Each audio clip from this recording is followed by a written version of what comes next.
और आजकल तो बड़ा विवाद रामचरितमानस को लेकर के लोग कर रहे हैं। हालांकि ये सर्वथा अनुचित है, ऐसा नहीं करना चाहिए। रामचरितमानस के पन्नों को जलाने से न रामचरितमानस का अस्तित्व खत्म होगा और न राम का अस्तित्व खत्म होगा। ये सदा से है और आगे भी बना रहेगा।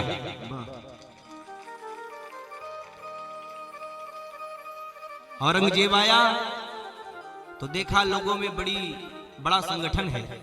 हम 4 वर्ण कहने के लिए होते थे, लेकिन वापस वास्तव में एकजुट रहते थे। धर्म के खिलाफ कोई नहीं जाता था। तो उसने क्या किया, पहले आपस में फूट डाला, मंदिरों को तोड़े, लोग चुप रहे। नालंदा विश्वविद्यालय की विश्व की सबसे बड़ी लाइब्रेरी, उसमें भी आग लगवा दिया कि न रहेगी पुस्तक, नहीं इन लोगों को समझ में आ गया, जला दिया। क्या सनातन धर्म खत्म हो गया? आज भी है और सदा बरकरार रहेगा। लेकिन ऐसा करने वालों को उचित दंड का प्राविधान भी करना चाहिए। जिस रामचरितमानस में बताया गया कि राम जी कोल भीलों तक को गले लगाते हैं और उनका सम्मान करते हैं, मां शबरी के जूठे बैर को ग्रहण करते हैं, उस रामचरितमानस की चौपाइयों पर राजनीति करते हो, कहते हो कि शूद्र विरोधी और नारी विरोधी ये चौपाइयां हैं। और भगवान ने खुद अपने मुंह से कहा कि अनुज वधु भगनी सुतनारी सुन सठ कन्या समयचारी, इन्हीं को दृष्टि विलो गई जोई ताही बधे कछु पाप न।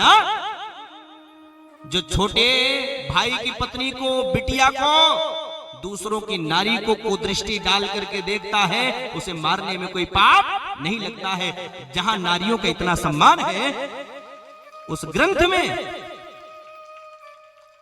नारी का अपमान ऐसा कभी हो ही नहीं सकता। तुलसी बाबा तो जड़ की भी वंदना कर रहे हैं। जड़ चेतन जग जीव जग सकल राम में जान, बंदऊ सबके पद कमल सदा जोरी जुग पान। जब जड़ की वंदना कर रहे हैं तो किसी भी मानव मात्र के विरोध में कोई शब्द नहीं लिख सकते। लेकिन क्या करोगे, आपने सुना होगा ना, ये ऐसे मूर्ख लोग हैं। बचपन में अलंकार पढ़ाते हुए यमक अलंकार में बताया गया कि कनक कनकते 100 गुनी मादकता अधिकाय, या खाए बोराए जग या पाए बोराए। इनको अगर पढ़ाओगे कि कनक कनक 2 बार लिखा है तो कहेंगे कनक का मतलब सोना होता है, दोनों का मतलब सोने होगा। लेकिन इन मूर्खों को कौन पढ़ाए, कौन समझाए कि एक शब्द का अर्थ जगह के अनुसार कैसा कैसा होता है। लेकिन क्या करेंगे, जनता को बहला करके फुसला करके किसी तरह हमारे अनुयायी बन जाए, हमारे पक्ष में लोग आ जाए। ऐसी लोकप्रियता पाने के चक्कर में लोग धर्म को राजनीति के चक्कर में ला रहे हैं। बहुत गलत काम हो रहा है। ऐसे लोगों का विनाश निश्चित है। पर राजनीति करते हो, कहते हो कि शूद्र विरोधी और नारी विरोधी ये चौपाइयां हैं।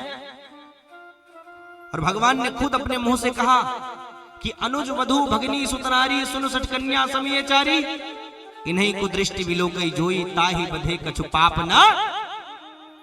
जो छोटे भाई की पत्नी को, बिटिया को, दूसरों की नारी को कुदृष्टि डाल करके देखता है, उसे मारने में कोई पाप नहीं लगता है। जहां नारियों का इतना सम्मान है, उस ग्रंथ में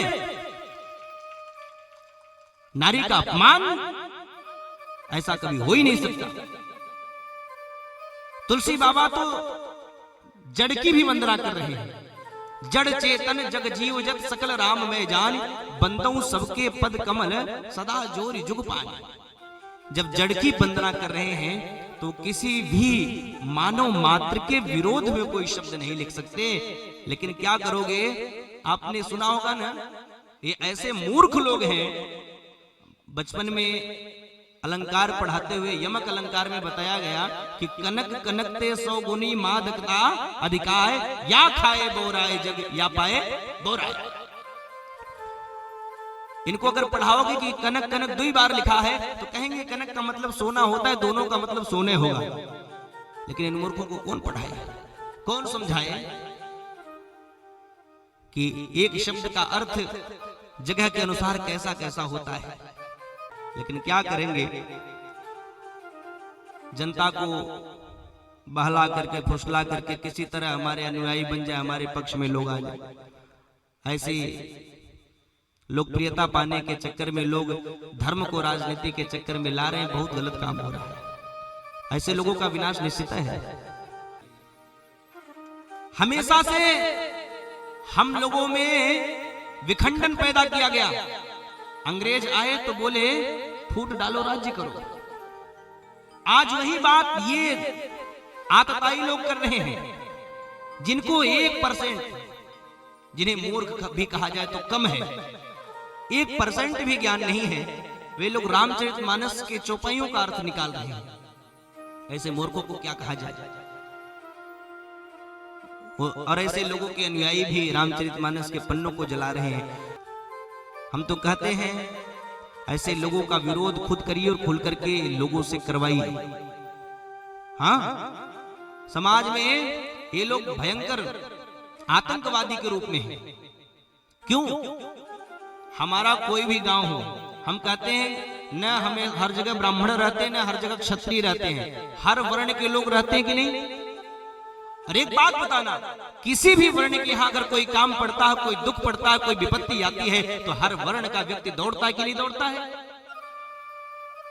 ये अपनी राजनीति के चक्कर में, खुद को हाईलाइट करने के चक्कर में आपस में ऐसा भ्रम पैदा कर रहे हैं, ऐसा विखंडन कर रहे हैं कि व्यक्ति व्यक्ति से नफरत करने लगे।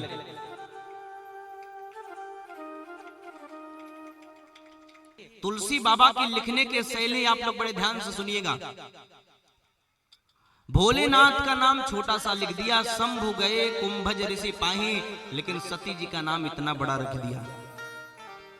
लोग कहते हैं जो लोग कि तुलसी बाबा नारी विरोधी हैं, बहुत लोग कहते हैं, बहुत लोग के मुख से सुना जाता है। सुनिए तुलसी बाबा नारी का कितना सम्मान करते हैं। भोले बाबा का नाम छोटा सा लिख दिया, पर सती मैया का नाम इतना बड़ा लिखा, संग सती जगजननी भवानी। कितना बड़ा नाम लिखा, सती जगजननी भवानी।